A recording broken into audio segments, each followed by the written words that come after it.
Assalamualaikum warahmatullahi wabarakatuh. Waalaikumsalam warahmatullahi wabarakatuh. Selamat pagi Bapak dan Ibu sekalian. Selamat pagi. Apa kabarnya hari ini? Baik, Bu. Sehat ya, yang penting itu. Sehat. Bapak dan Ibu, hari ini kita akan belajar tentang dasar-dasar komunikasi dalam bimbingan konseling. Ini sesuai dengan bidang Bapak dan Ibu ya, nanti ketika di sekolah akan menjadi salah satu guru bimbingan konseling di sekolah. Baik, Bapak dan Ibu, kita perkenalan dulu ya, karena kita kan baru pertama kali bertemu. Katanya kalau tak kenal maka berkenalan. Baik, nama saya Juminarsi. Saya dari lulusan Vkom Unpad Pajajaran, S2-nya di Vkom Unpad juga. Jadi makanya saya tadi mengajar tentang dasar-dasar komunikasi ya, karena saya lulusan dari Fakultas Ilmu Komunikasi. Nama saya Juminarsi, panggilan saya Jumi. Saya dari negara Jepang. Ya, bukan aslinya ya Bapak Ibu, ini adalah game kita untuk berkenalan. Saya minta Bapak dan Ibu untuk menuliskan namanya di sticky note masing-masing yang sudah ada di meja. Sebutkan nama panggilan saja supaya saya nanti mudah memanggil Bapak dan Ibu. Sebutkan nama, kemudian negara yang berawalan sama dengan nama Bapak dan Ibu. Kemudian tolong sticky note-nya ditempel bukan di depan tapi di dada Bapak dan Ibu masing-masing. Saya jadi bisa lihat dan bisa melihatnya. Oh, Pak Rizky dari Rusia, Pak Rafiq Rumania, Bapak Jinto dari Jepang. Pak, kita bareng ya Pak, cuma mungkin beda distrik ya Pak. Pak Ponco dari Papua Nugini. Baik, terima kasih Bapak dan Ibu. Ini akan memudahkan saya untuk mengingat nama Bapak dan Ibu sekalian. Baik, saya dari Kemendikbud, Kemendikdasmen ya sekarang, dulu Kemendikbud Ristek, sekarang Kemendikdasmen dari BBGTK Jawa Barat. Saya Widya Iswara di BBGTK Jawa Barat. Nanti kalau Bapak dan Ibu ingin menghubungi saya bisa DM ke Instagram atau Facebook saya yang namanya Jumi. Baik. Bapak dan Ibu, apakah sudah menghubungi keluarga hari ini? Sudah. Nah, tapi saya ingin Bapak dan Ibu sekali lagi menghubungi keluarga, menelpon, kemudian menyatakan ungkapan rasa sayang saudara kepada Bapak dan Ibu, kepada keluarga. Misalkan kepada suami, kepada istri, kepada anak. Silahkan. Baik, terima kasih Bapak dan Ibu. Nih jangan sampai ada yang berlama-lama Bapak dan Ibu ya. Cukup hanya menyatakan, apa kabar? Saya sayang sama Mama Cie. Gitu ya. Oke, baik. Ini karena masih baru, pastinya masih baru ketemu sih ya. Tapi nanti kalau udah hari ketiga, keempat, kelima gitu, harusnya Bapak dan Ibu tetap menghubungi keluarga. Baik, nanti kita akan coba terapkan Bapak dan Ibu tadi nelfon itu sebagai siapa gitu ya. Kita ke sini dulu. Tujuan pembelajaran Bapak dan Ibu nanti dari kegiatan kita di hari ini, harapannya adalah akan Bapak dan Ibu menjadi peserta yang mampu memahami dasar-dasar dan tujuan komunikasi dalam bimbingan konseling. Kemudian nanti hasilnya diharapkan Bapak dan Ibu yang pertama mengetahui pengertian komunikasi itu apa sih? Ya, kemudian memahami tujuan komunikasi dalam proses bimbingan dan konseling. Baik, ini nah, apa saja yang akan kita pelajari pada hari ini? Kita akan belajar tentang dari sini definisi komunikasi itu apa, kemudian unsur-unsur komunikasi, efek komunikasi itu apa saja. Ini yang akan kita pelajari nanti ya Bapak dan Ibu. Nah, saya ingin Bapak dan Ibu memberikan kenapa sih kita perlu berkomunikasi? Ada nggak sih Bapak dan Ibu yang tidak berkomunikasi? Nggak ada ya. Semua orang berkomunikasi. Seperti kata pakar ilmu komunikasi, we cannot not communication. Jadi kita tidak bisa tidak berkomunikasi. Bahkan bayi dalam perut pun sudah berkomunikasi. Ya. Jadi di situ dikatakan kita sudah berkomunikasi. Jika kamu hanya berkomunikasi, kamu bisa bertahan.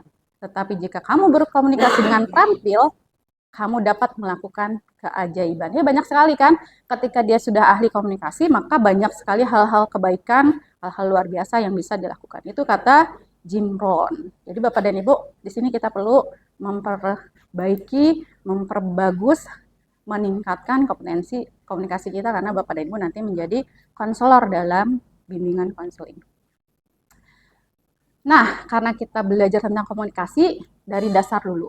Apa sih komunikasi itu? Nah, komunikasi ternyata berasal dari bahasa Latin.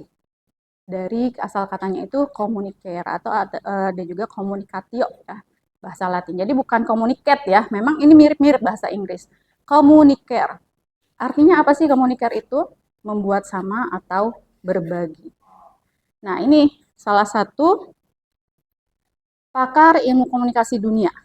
Ini Harold de Laswell mengatakan ini yang paling mudah untuk itu ya. Nanti masih banyak lagi pakar-pakar komunikasi yang menyatakan atau menginformasikan atau memunculkan teori-teori ilmu komunikasi. Menurut Harold de Laswell, proses komunikasi itu adalah proses penyampaian pesan oleh komunikator kepada komunikan melalui media tertentu yang menimbulkan efek tertentu. Bahasa Inggrisnya ini nih. Who says what in what channel, to whom, with what effect. Ini sering juga dijadikan teori untuk banyak teori. 5W1H gitu ya. Nanti itu juga berasal dari teori ilmu komunikasi. Jadi tadi Bapak dan Ibu menelpon anggota keluarga, istri atau anak, Bapak sebagai apa tadi? Komunikator ya. Komunikator. Karena menyampaikan pesan dari komunikator kepada komunikannya siapa tadi? Istri, Bu. Ya, betul.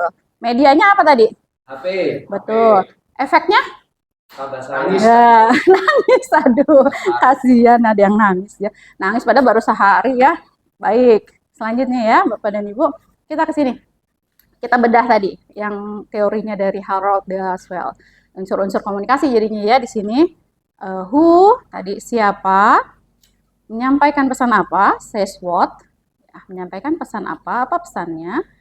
Kemudian in which channel? Melalui saluran apa, media apa? Tadi Bapak dan Ibu melalui telepon, mungkin juga ada yang melalui langsung ya, lisan gitu. Bisa juga nanti kita belajar lebih jauh tentang komunikasi verbal non verbal. Nah, kemudian kepada siapa? Ini tadi ya, kepada siapa? To whom? Atau tadi sebagai apa di sini? Komunikan. Dengan efek apa? Efek apa yang terjadi kemudian? Ya, tadi ada yang nangis, ada yang makin sayang gitu. Ada yang nyuruh pulang mungkin ya. Bu, berarti Ya. harus ada efeknya ya. Pasti ada efeknya. Nanti kita bicara tentang efek di slide berikutnya. Baik. Tapi ada pertanyaan. Boleh. Komunikasi itu mungkin nggak tanpa ini ya, apa namanya, seperti hanya gestur saja, bisa nggak komunikasi seperti itu? Bagaimana? Hanya gestur saja. Hanya Ya, gestur. gestur. Bisa. Saya datang ke sini tuh saya bilang, Oh, iya. kira-kira saya udah pasti udah tahu kan? Wah, sih Ibu. Atau saya ngangguk-ngangguk, Bapak nih sini ngangguk. Oh iya. Itu sudah bentuk komunikasi. Bapak diam aja gitu juga komunikasi. Bapak tidur komunikasi. Berarti ini ya enak dia dengerin, bikin ngantuk gitu ya. Itu sudah komunikasi. Saya jadi udah tahu, oh pesan yang disampaikan adalah, oh saya terlalu meninabobokan Bapak Ibu. Ada lagi? Ya, Bu. Baik. Selanjutnya ya. Nah, karena Bapak dan Ibu nanti ini diaplikasikan dalam ilmu BK, bimbingan konseling, jadi kita coba mencari apa sih perannya di sini guru BK dari ilmu komunikasi. Ya, jadi dalam bimbingan dan konseling, guru BK di sini sebagai komunikator, ya, sebagai who-nya. Kalau tadi yang teori dari Harold de Laswell. Kemudian say what, ya, pesannya, yaitu adalah pesan konseling. Jadi ketika Bapak dan Ibu nanti berbicara konseling, bimbingan dengan siswa, maka Bapak dan Ibu itu adalah pesan yang ingin disampaikan dalam komunikasi yang terjalin antara Bapak dan Ibu dengan siswa. Kemudian to whom, komunikannya, siswanya. Nanti juga ini kita akan belajar tentang proses komunikasi yang selalu berputar ya. Suatu saat Bapak dan Ibu sebagai komunikatornya, tapi di saat lain nanti siswa yang jadi komunikator gitu. Ketika dia menyampaikan pesan itu kan sebagai komunikator. Seperti itu ya, bisa posisinya bisa berubah, berganti peran. Kemudian which channel, saluran pesannya. Ketika menyampaikan dengan perhatian, mata ke siswa gitu ya, dengan lemah lembut, itu juga merupakan saluran pesan gitu ya, dengan gesture gitu ya, saluran pesannya disampaikan. Tidak harus misalnya harus media koran gitu, harus tulisan, tidak seperti itu. Tapi ketika berbicara itu lisan itu adalah media atau saluran. Kemudian dengan efek apa? Apa sih yang diharapkan Bapak dan Ibu nanti sebagai komunikator berkomunikasi dengan siswa, efek yang diharapkan dari siswa itu apa? Misalkan siswa ini tadinya malas masuk kelas gitu ya, maka eh, efeknya yang ingin terjadi adalah siswa nanti jadi masuk kelas. Oke, nih kita belajar tentang efek nih ya. Jadi efek komunikasi itu hanya 3 saja Bapak dan Ibu. Efek pertama adalah efek kognitif, jadi adanya bertambahnya pengetahuan atau wawasan komunikan. Ini misalnya saya menginformasikan Bapak dan Ibu, hari ini kita sarapan di ruang makan Paramita.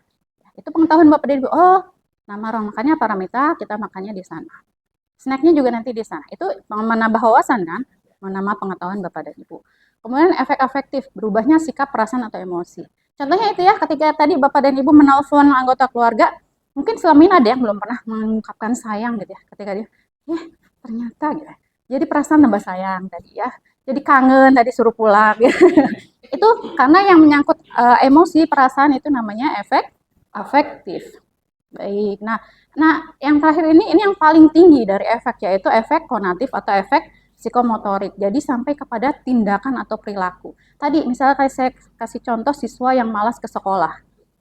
Bapak dan Ibu ketika melakukan bimbingan konseling tentunya ingin siswa rajin ke sekolah, mau masuk sekolah dengan sesuai dengan peraturan. Baik, paham ya tadi ya efek-efek komunikasi?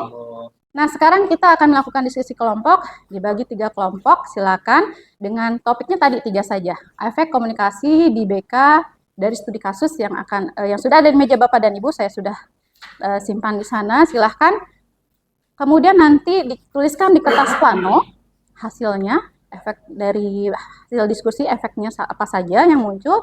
Kemudian nanti kita window shopping. Kelompok 1 melihat ke kelompok 2 dan kelompok 3, kemudian berdiskusi, bertanya, dan sebagainya. Kemudian begitu juga sebaliknya.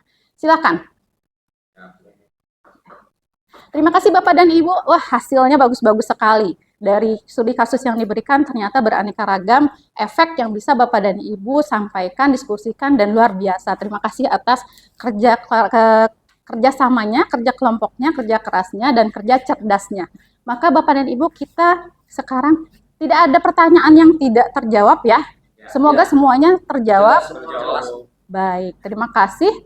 Semoga Bapak dan Ibu juga kemudian semakin paham dan memahami, mengerti bagaimana nanti penerapan ilmu komunikasi terhadap kegiatan bimbingan konseling yang akan Bapak dan Ibu laksanakan di sekolah kepada siswa-siswinya. Dan yang penting juga Bapak dan Ibu, BK itu seringkali hanya menangani siswa yang bermasalah, padahal juga kita perlu mengoptimalkan potensi siswa yang baik-baik saja dan yang cerdas-cerdas gitu ya. Itu perlu juga dilakukan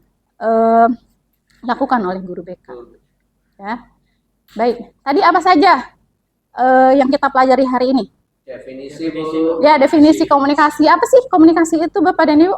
Proses penyampaian pesan dari komunikator ke komunikan Bu. Baik, betul. Terus lewat apa? Ada medianya dong. Oh ya, media, betul. Kemudian? Ada lagi? Ya, betul Pak Rizky dan Pak Jinto. Terima kasih. Kalau unsur-unsur komunikasi apa saja? Ada 5 Bu. Komunikator. Ya. Ada pesan. Ya. Komunikannya Bu. Ya, penerima pesan. Media. Efek. Nah, sekarang efeknya. Efeknya ada apa aja? Kognitif, pengetahuan. Afektif. Ya, emosi atau perasaan. Betul. Konatif. Hebat Bapak-Bapak. Oh ya, betul. Konatif selama lainnya psikomotorik. Hebat Bapak dan Ibu sudah sangat memahami tentang komunikasi.